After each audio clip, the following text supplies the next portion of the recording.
I am Charlotte Fida D. Caranto, Grade 2 SSES Mango.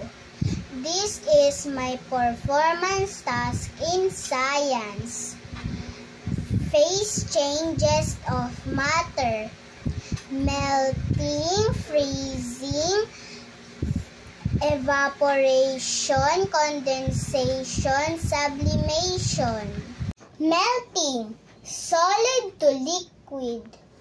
We will use a candle and a lighter. We will lit the candle.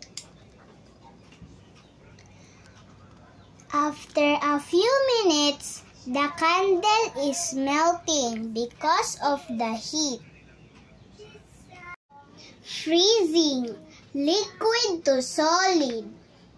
We have a water in a plastic. We will put it in the freezer. After a few hours, the water becomes an ice because of the low temperature. Evaporation, liquid to gas. We have a wet clothes.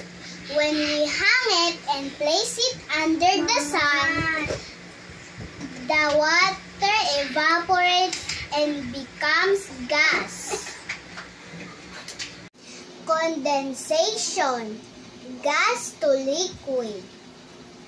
We will need a boiling water and a lid. When the water is boiling, we will put the lid like this. And you will see that the gas from the boiling water becomes liquid.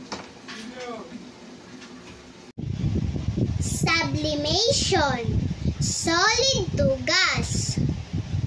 We have an air freshener. After we peel the plastic, we can smell a good odor.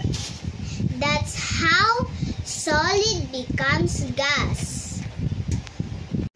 I hope you learned something. Thank you for listening. Bye!